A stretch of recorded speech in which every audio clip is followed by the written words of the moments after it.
Welcome back नाजरीन। दूसरी जानिब नाजरीन, ग्रीन लाइन बस मंसूबा जो कि 2016 में नून लीग की हुकूमत ने जिसका इफ्तिताह किया, शुरू हुआ और अब आखिरकार अल्लाह अल्लाह करके ग्रीन लाइन मंसूबे के लिए 40 बसें कराची पहुंच गईं। कराची जो कि एक बहुत बड़ा शहर है और आज हम उसी के हवाले से अपनी सारी स्टोरीज भी कर रहे हैं इसी पे ही, और कराची वालों के लिए ख़ास तौर पे, चूँकि कराची ने बहुत सारी चीज़ें पूरे मुल्क के लिए की हैं, लेकिन कराची के लिए कोई क्या कर रहा है, सवाल ये उठता है। तो कराची की सड़कों पर क्या ग्रीन लाइन मंसूबा कामयाब होगा? दूसरी तरफ क्या बसों को खड़ा करने के लिए टर्मिनल का काम मुकम्मल कर लिया गया है? क्या जो काम था पूरा इस हवाले से, वो प्रोजेक्ट का वो कितने % मुकम्मल हो गया है? और चूँकि साबका हुकूमत मौजूदा हुकूमत पे इल्ज़ाम लगाती है कि नाअहल हुकूमत ने ग्रीन लाइन को तकमील तक पहुँचाने में 3 साल लगा दिए। मिफ्ता इस्माइल कहते हैं, साथ ही पीपल्स पार्टी को भी लताड़ रहे थे, कह रहे थे कि शर्म की बात है कि पीपल्स पार्टी ने भी कभी कराची में सरमायाकारी नहीं की ख़ास तौर पे। और जो इस हवाले से, ट्रांसपोर्ट के हवाले से, और जो ट्रांसपोर्ट का निज़ाम है कराची में वो इंतहाई नाक़िस है, और उसके ऊपर हम बेतहाशा प्रोग्राम कर चुके हैं, मुख्तलिफ रिपोर्ट्स पूरी दुनिया की आपको बता चुके हैं कि कौन क्या कहता है कराची के इस निज़ाम के हवाले से। बहरहाल इस पे बात करते हैं जी कि अब कितने हद तक काम मुकम्मल हो गया है। कल जो असद उमर साहब बता रहे थे कि जी वज़ीर आज़म साहब ख़ुद भी आएंगे और इसका इफ्तिताह करेंगे, सारी चीज़ें क्या इसकी ग्राउंड पे रियलिटीज़ हैं, और जो नून लीग की गवर्नमेंट जिस तरह से कह रही है कि जी हम तो इतना काम करके छोड़ के गए थे कि मुकम्मल हो जाना चाहिए था, 3 साल क्यों इतना तवील बढ़ा दिया। और ये याद रखें, कोई भी प्रोजेक्ट जब उसका टाइम बढ़ता है तो उसका ऊपर जो उसका ख़र्चा है, आम अल्फाज में अगर मैं बताऊं नाजरीन के लिए, तो वो भी बढ़ता जाता है। जो उसकी लागत है, यानी कि वो उस प्रोजेक्ट की उसकी कॉस्ट बढ़ जाती है। तो ये भी एक बड़ा मसला होता है। और अच्छा, एक तो हम इस पे बात करेंगे। दूसरा जी, वज़ीर आज़म को मिलने वाले तहाइफ तफसील बताने से इनकार कर दिया हुकूमत ने, कहा है कि मुल्की वक़ार मजरू होगा। अब ये वही हुकूमत है जो माजी में जब यूसुफ रज़ा गिलानी साहब को तहाइफ मिले या नवाज शरीफ साहब को तहाइफ मिलते थे तो फ़ौरन से शुरू हो जाते थे कि जी आप क्रिटिसाइज़ करना। तो अब ये क्यों नहीं बताना चाहते? इसको बताने से तो शफाफियत का निज़ाम और बेहतर होगा, इसकी क्या वजह है? इन दोनों चीज़ों पर जी बात करेंगे। मेरे साथ पहले तो मौजूद है जी फिरदौस शमीम नकवी साहब हैं, पाकिस्तान तहरीके इंसाफ के सीनियर रहनुमा, उनको खुशामदीद कहती हूँ। Thank you so very much Firdaus Shamim Naqvi sahab. साथ ही मुझे ज्वाइन कर रहे हैं जी चौधरी जाफ़र इकबाल हैं, साबका वजीर हैं, सीनियर रहनुमा है मुस्लिम लीग नून के, उनको भी खुशामदीद कहती हूँ। बहुत शुक्रिया चौधरी जाफ़र इकबाल साहब, आप दोनों मौजूद मेहमानों का बेहद शुक्रिया। सबसे पहले फिरदौस शमीम नकवी साहब आपकी तरफ आऊँगी। ग्रीन लाइन मनसूबे के लिए 40 बसें कराची आ गई हैं कल, और एक बड़ा आप लोगों ने जो है वो इंतज़ाम भी किया था, इवेंट का अहतमाम भी किया और सबको बुला के उसकी को दिखाया भी कि क्या हो रहा है क्या नहीं। अब प्रोजेक्ट कब तक मुकम्मल हो जाएगा? तारीख पे तारीख हम सुनते आए मुख्तलिफ अदवार में, मैं वो नहीं चलाना चाहती, उसमें टाइम वेस्ट होगा। अभी सिर्फ इतना बता दें, कराची वाले पूछ रहे हैं क्या टर्मिनल्स बन गए हैं बसों को खड़े करने के लिए? क्या अब मुकम्मल हो गया है सारा काम कि बस अब बसें उस पर चलेंगी अपने रूट पे? जी देखिए, बसों के टर्मिनल तो वो सुरजानी में बन चुका है, और इन बसों को जो है इन पे आईटी जो सॉफ्टवेयर वगैरह लोड करके इनकी टेस्टिंग होनी है। ड्राइवर्स जो हैं वो ड्राइवर को ये कॉन्ट्रैक्ट दिया गया ऑपरेशन ऑफ बसेस का 5 साल के लिए, वो भी है been in place for the last 2 months, और वो ड्राइवर्स ट्रेनिंग हासिल कर रहे हैं लाहौर के अंदर और मुल्तान के अंदर। लेकिन इन बसों के ऊपर भी उनके को जो है थोड़ा सा ये मॉडल फर्क है, तो उसकी भी ट्रेनिंग होगी। आईटी के बग्स जब ये बसेस ऑपरेशनल हो जाएगी तो सेफ्टी चेक्स एंड बैलेंसेस का है, और इसके बाद जो है हम समझते हैं कि 1.5 माह के अंदर अंदर ये सारा काम मुकम्मल हो जाएगा। 22 दिन में अब से जो है वो बाकी जो 24 बसें हैं वो भी आ जाएंगी, तो 84 बसें कुल बसें होंगी इसकी, वो आ जाएंगी। और आप यूँ समझिए अक्टूबर के आखिरी हफ्ते या नवंबर के पहले हफ्ते ये पब्लिक के लिए ऑपरेशनल हो जाएगा बच्चों। आपने क्या डेट बताई, कब तक ऑपरेशनल हो जाएगा फिरदौस भाई? अक्टूबर और first week of November. October first week of November. अच्छा, ये इसका इफ्तिताह क्या प्राइम मिनिस्टर साहब खुद आके कर रहे हैं? जी हमारी तो ख्वाहिश यह होगी कि प्राइम मिनिस्टर साहब आए इसका भी इफ्तिताह करें। उससे पहले शायद इसके इफ्तिताह से पहले कराची सर्कुलर रेलवे की ग्राउंड ब्रेकिंग सेरेमनी के लिए प्राइम मिनिस्टर साहब आएंगे। अच्छा, अच्छा, एक चीज़ ये जानना ज़रूरी है फिरदौस शमीम नकवी साहब कि चूंकि ये इतना डिले हो गया, नून लीग की हुकूमत कह रही है कि बहुत डिले कर दिया आप लोगों ने इस प्रोजेक्ट को, इसकी कॉस्टिंग भी बहुत ज़्यादा अब हो गई होगी। आपको नहीं लगता डिले पर डिले करने से जो है वो आवाम का पैसा और जाते जो कॉस्टिंग का पैसा है उसकी वजह से बहुत ज़्यादा जो है वो महंगा पड़ गया है ये प्रोजेक्ट हमें? अभी तक तो मेरी नज़र से कोई कॉस्ट ओवररन नहीं गुजरी, लेकिन मैं SIDCL चलाता नहीं हूँ, और जो हमें इंफॉर्मेशन लास्ट थी तो वो विद इन बजट है। जहाँ तक डिले का ताल्लुक है तो इसको चौधरी जाफर इकबाल साहब मौजूद हैं। ओरिजिनल जो प्रोग्राम था उसके अंदर जो है वो इंफ्रास्ट्रक्चर की जिम्मेदारी जो थी वो वफाक की थी, और बसें लाना और IT और स्टेशंस का मैनेजमेंट के जो सिस्टम्स हैं वो प्रोवाइड करना जो था, वो ताल्लुक जो था वो सूबाई हुकूमत का था। सूबाई हुकूमत ने वक्त पे टेंडर नहीं किए, और जो टेंडर एक हुआ भी वो बहुत लेट हुआ और उसको उन्होंने स्क्रैप कर दिया। तो उसकी वजह से ये फैसला किया गया कि शायद उनकी नीयत नहीं और ये मंसूबा और ज़्यादा डिले हो जाएगा। तो इसलिए ये फैसला किया गया 2019 में कि ये पूरा जो है मंसूबा जो है वफाक कर ले। उसके ऊपर जो कुछ सिंध गवर्नमेंट ने अपने अप्रूवल्स देने थे उसमें ताख़ीर की, और उस ताख़ीर की वजह से बसों के ऑर्डर में और IT के उसमें ताख़ीर हुई। As far as funding is concern उसकी वजह से ताख़ीर नहीं हुई। तो ये जो मसला चल रहा है ये आपको सिर्फ एक मंसूबे में नहीं नज़र आता, यही सूरत हाल आपको K4 में भी नज़र आ रही है, S3 में भी नज़र आ रही है सिंध के कि जो प्रोजेक्ट्स हैं 2004 का मंसूबा है, अभी तो 17 साल हो गए मुकम्मल नहीं हुआ। 2007 का मंसूबा K4 का है, वो भी 2021 हो गया। उसमें तो 13 अरब रुपए खर्च होके ये भी खर्चा है कि शायद वो ज़ाया हो जाए अगर वो डिज़ाइन में कोई ऐसी चेंजेस करनी पड़ी। तो ये जो सूरत हाल है ये सारे सिंध को पता है कि सिंध हुकूमत की कारकर्दगी इसमें कैसी रही। अभी तक जो वहाँ तक ताल्लुक है वफाक के वादों का, तो मैं आपको वो 52 फायर टेंडर भी याद दिला दूं, और कराची पैकेज का जो 714 अरब रुपए वफाक ने खर्च करना था उसमें वो 3 नालों की सफाई का भी जिक्र कर दे, गुजर नाला, महमूदाबाद नाला और रंगी नाला, जिसको इस दफ़ा सही तरीके से साफ हुआ तो बारिश का जो है पानी पूरा बह गया और शहर की सड़कें डूबी नहीं। इसके साथ ग्रीन लाइन के साथ साथ जो है कराची सर्कुलर रेलवे का मैं जिक्र कर चुका हूँ। K4 का मंसूबे के कंसल्टेंट अपॉइंट हो चुके हैं, वापडा अब उसको सुपरवाइज कर रही है, और फ्रेट कॉरिडोर का मंसूबा है उसके भी कंसल्टेंट अपॉइंट हो चुके हैं, वो डिज़ाइन फाइनलाइज कर रहे हैं। उसको हमने डीबंडल करके अलहदा जो है पोर्ट KPT से लेके पिपरी तक का वो अलहदा फ्रेट कॉरिडोर बन रहा है। तो ये वो मंसूबे हैं जो कि कराची पैकेज में शामिल है, उसकी आपको मैंने ठीक है। मैं मजीद अभी आपसे इस पे आती हूँ। मैं ज़रा चौधरी जाफर इकबाल साहब की तरफ चली जाऊँ। चौधरी जाफर इकबाल साहब, एलिगेशंस लगाए आज काफ़ी सारे, मिफ्ता इस्माइल साहब ने ग्रीन लाइन के प्रोजेक्ट को लेके उन्होंने कहा कि इस हुकूमत ने 3 साल लगा दिए तकमील तक पहुँचने के लिए। साथ ही पीपल्स पार्टी को भी बहुत ज़्यादा उन्होंने आड़े हाथों लिया है, कह गए कि कराची में उन्होंने भी सरमायाकारी नहीं ली, आपकी हुकूमत ने इसको बनाया था, एंड इवेंचुअली बहुत सारी चीज़ें और।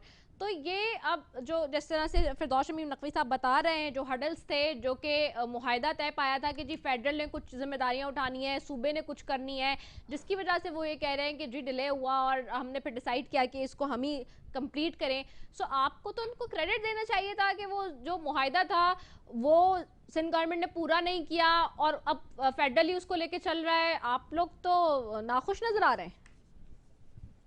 बिस्मिल्लाहिर्रहमानिर्रहीम, बहुत शुक्रिया। एक तो फिरदौस शमीम नकवी साहब ने क्या कहा मैं बिल्कुल सुन नहीं पाया, और सुनता भी तो उसमें यही कुछ रोना धोना था, और कि जी पिछले सब कुछ कर गए, पिछले सब कुछ कर रहे।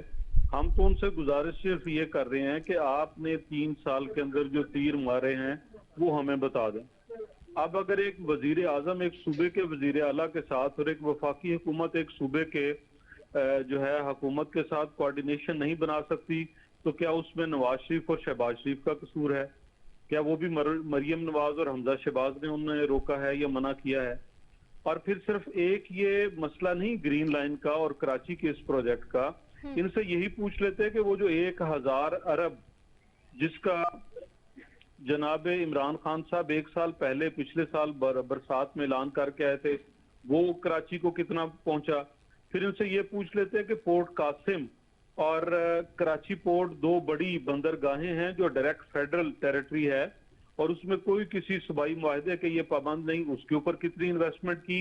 मैं प्रोजेक्ट गिनवा देता हूँ, इनके वजीर साहब को भी नहीं पता होगा, अली जैदी साहब को, तो फिरदौस शमीम साहब को क्या मालूम होगा। एक LNG टर्मिनल अभी तक और लग जाना चाहिए था, 2 कोयले के टर्मिनल लगने थे पोर्ट कासिम के ऊपर, एक जो है वो चैनल की सफाई थी पोर्ट कासिम के, वो अभी तक ये नहीं कर पाए। फिर कराची पोर्ट के ऊपर 2 तेल के टर्मिनल नए लगने थे, जो पहले हैं वो नाकाफी हैं, क्या उनके ऊपर काम शुरू कर सके हैं। एक डीप सी पोर्ट हमने और बनाना था जिसकी 4 बरतें बननी थी और वो पब्लिक प्राइवेट पार्टनरशिप से बनना था, सारे मामला उसके तैयार थे, क्या उसके ऊपर कर पाए। एक हमने स्पेशल टर्मिनल बनाना था जहां पे हम ग्रेन्स जो खाने पीने की अशिया हैं अगर बाहर से इंपोर्ट करें तो उन्हें हाइजेनिकली और बेहतर तरीके से ट्रीट कर सके, उन्हें उनकी अनलोडिंग कर सके, क्या उसका कोई एहतमाम ये कर पाए। इसी तरह बाकी मुल्क के अंदर हमने गवादर से कोयटा तक शाहरा बनाई, कोयटा डेरा इस्माइल खान के ऊपर कितना काम हुआ ये इनसे पूछ लें। हाँ, हमने डेरा इस्माइल खान और हकला जो इस्लामाबाद के करीब है वो मुकम्मल कर दी, को 20% काम रहता था, 3 साल में नहीं कर सके। 2018-19 के बजट में मेरे जिले की एक स्कीम थी और जो सियालकोट और गुजरात को मिलाना था, संबड़ियाल से खारिया मोटरवे, वो बजट के अंदर मौजूद थी, एलोकेशन मौजूद था, उसके ऊपर ये कितना काम कर सके। अच्छा, फिर इन सारी चीजों को एक मिनट जी, इन सारी चीजों को छोड़ के अभी इनको शर्म नहीं आएगी इमरान खान साहब को कि वो मंसूबा जो मियां नवाज शरीफ ने शुरू किया था उसका इफ्तिताह करने आ रहे हैं। भाई आप 3 साल के अंदर कट्टे, बछड़े, मुर्गी और चूजे के अलावा कोई एक बता दें। हाँ, एक और मंसूबा भी था इनका, वो बेरी से शहद लगना था और उतरना था मियां वाली के अंदर, वो कितने जो है वो ट्रालर और कितने बैरी जहाज भर के भी एक्सपोर्ट हो रहा है, उसका भी मतलब कोई एक प्रोजेक्ट अगर इनसे पूछें कि 3 साल के अंदर वफाकी हुकूमत ने किसी मोटरवे का, किसी इंडस्ट्रियल जोन का, कोई नया पावर स्टेशन, कोई नया डैम, कोई नया पावर हाउस, कोई नई ट्रांसमिशन लाइन, कोई एक प्रोजेक्ट बता दें जिसकी बुनियाद रखी हो। जो मियां नवाज शरीफ ने बुनियाद रखी थी उनका इफ्तिताह कर रहे हैं और शर्म उनके ऊपर भी इनको नहीं आ रही। अच्छा, ठीक है। अच्छा, ये वैसे उन्होंने इसी हवाले से मैं उसी पे बात कर रही थी, लेकिन सवाल मेरा सिर्फ चौधरी जाफर इकबाल साहब आपसे यही था कि आपको लगता है कि यानी कि इस हुकूमत ने कोई भी प्रोजेक्ट मुकम्मल नहीं किया विद इन द टेन्योर, आप यही कह रहे हैं? इन शॉर्ट इन्होंने तो अपनी काबीना मुकम्मल नहीं की। आप बता दें कोई एक वजीर किसी एक वजारत के काबिल हो, किसी ने वजारत ढंग से चलाई हो, किसी ने कोई एक काम अपना किया हो, जो वजीर आजम अपना वजीर खजाना नहीं एडजस्ट कर सका। वजीर खजाना बैकबोन होता है हुकूमत की, जो अभी 3 साल से बदल बदल के चौथा वजीर खजाना लेके आए हैं, 5वें की तलाश जारी है और वो 200 अफराद जो इनके पास थे हीरे, वो भी कहीं संभाले हुए हैं, कब निकालेंगे, कब इस कौम को जो है उनका दीदार करवाएंगे। अच्छा, मैं जरा फिरदौस साहब की तरफ चली जाऊं। फिरदौस साहब वो कह रहे हैं कि आपकी अपनी सूबाई हुकूमत से नहीं बनी तो जिसकी वजह से ये मुआहिदा इस तरह से वो हुआ, अदरवाइज आपको चाहिए था कि आप सूबाई हुकूमत से बनाते और आगे उसको स्मूथली लेके चलते। ये बर्डन आपने जो उठाया है खुद। उन्होंने वो जवाब दिया है जो मेरे अवधि में जवाब आज सुनाई दी। हाँ, पहला इतराफ उन्हीं ने ये किया कि मैंने सुना नहीं। अब जो आदमी इस किस्म से गुफ्तगू करे तो उसकी जहानत और उसकी पे मैं क्या सबूत। हाँ। तो जो बोलते रहे, उन्होंने एक रटी रटाई तकरीर थी वो सुना दी। हर दफा हर प्रोग्राम पे यही तकरीर सुनते हैं। हाँ। अगर ये इतनी कामयाब तकरीर होती तो मिलियन मार्च जो मौलाना को जो ये फंड कर रहे थे वो भी कामयाब हो जाती। जो महंगाई का ये रोकर हो रहे थे उसकी वजह से सारे लोग सड़क पे निकल के तहरीक इंसाफ की हुकूमत को हरा देते, ये जो है हटा देते, ये अपने रेजिग्नेशन दे देते, इलेक्शन ना लड़ते। हर जगह तो ये पीछे हटते जाते हैं। पीडीएम के शहादा कर दिया, पीपल्स पार्टी और पीएमएल के अंदर जो लड़ाई हुई वो पूरे मुल्क ने देखी। ये अपने पार्टी में एक कॉमन एनिमी का इतिहाद बरकरार नहीं रख सकते। हमसे कह रहे हैं गवर्नमेंट ऑफ सिंध जो कि रोड़े अटका रही है उसके साथ हम चले। वाड़े, क्या बात है मेरे जाफर इकबाल साहब की। मैं तो इनकी जहानत को दादी दे सकता हूँ और कुछ नहीं दे सकता। बाकी काम कुछ नहीं किए तो उनसे पूछ लीजिए भाई ये करंट अकाउंट डेफिसिट कैसे कम हो गया, ये रोशन डिजिटल अकाउंट कैसे आ गया, ये कामयाब जवान कैसे आ गया, ये मिलिट्री सुनामी कैसे आ गई, ये नया पाकिस्तान हाउसिंग के ऊपर जो काम हो रहा है और जो सीमेंट की ऑप्टिक बढ़ गई, कंस्ट्रक्शन स्टील की ऑप्टिक बढ़ गई, लार्ज स्केल मैन्युफैक्चरिंग में जो है 18% इजाफा हो गया, मोटरसाइकिल की प्रोडक्शन तारीख में सबसे ज्यादा हो गई। ये सारे काम जो है ना नवाज शरीफ ने बुनियाद डाली थी और उसके चूजे जो है अब काम कर रहे हैं। तहरीक इंसाफ वाले तो एंजॉय कर रहे हैं, सारे दिन उनके वजीरों को कुछ आता है, सिर्फ जाफर इकबाल साहब की तकरीर सुनने के इंतजार में हम हैं।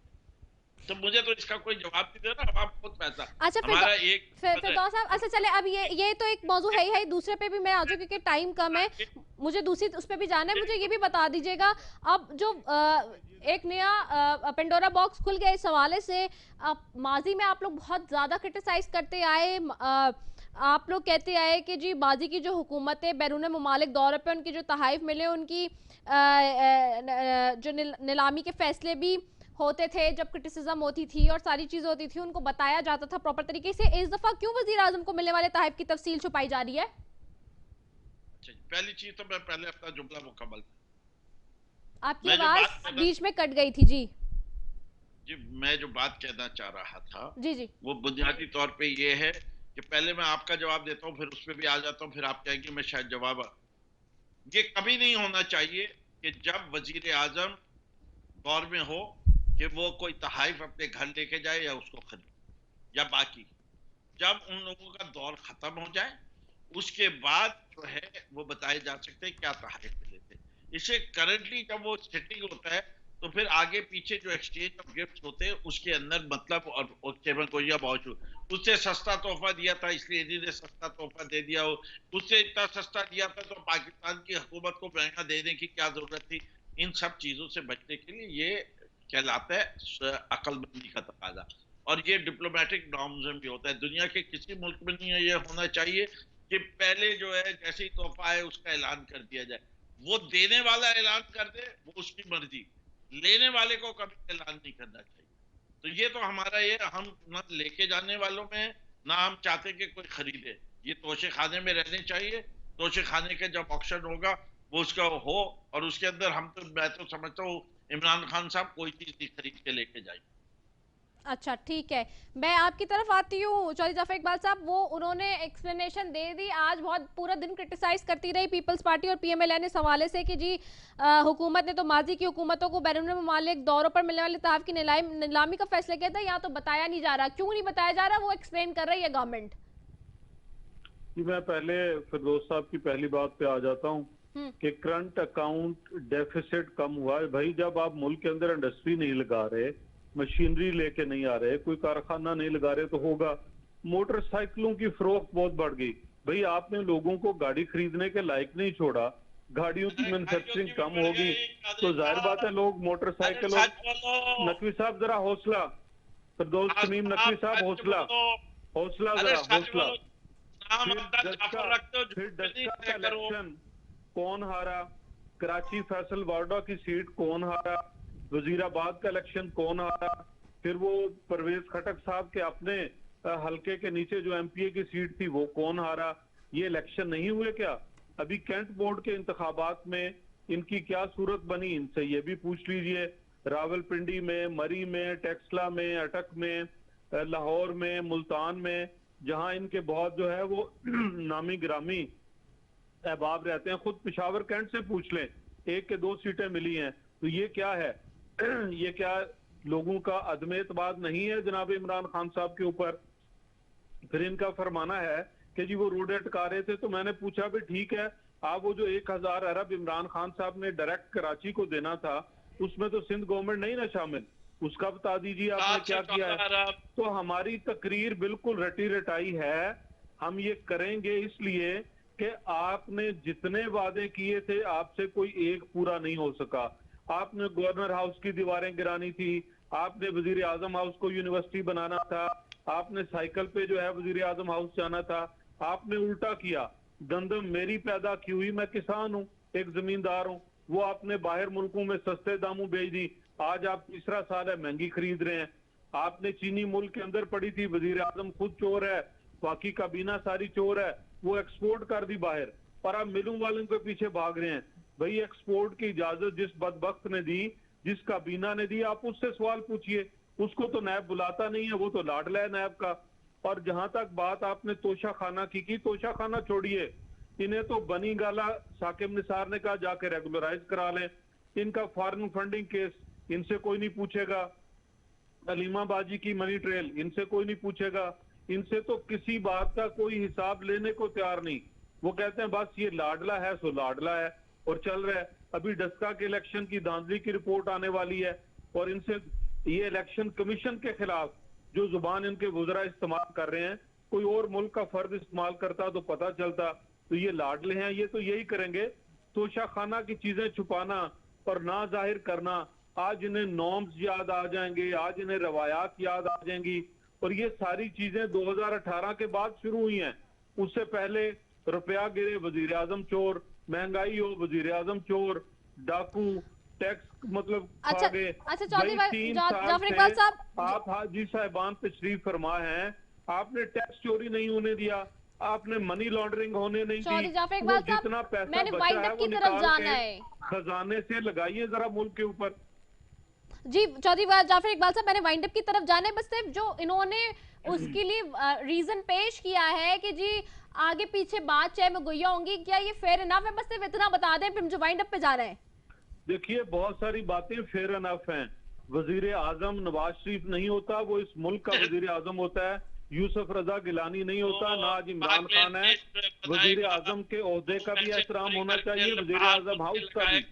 लेकिन वो सिर्फ 2013 वो सिर्फ इनके दौर में नहीं, वो सबके लिए होना चाहिए। ये तो चोर है, चीनी की चोरी छुपाएंगे और दवाइयों की चोरी छुपाएंगे, आटे की चोरी छुपाएंगे, हर चीज छुपाएंगे।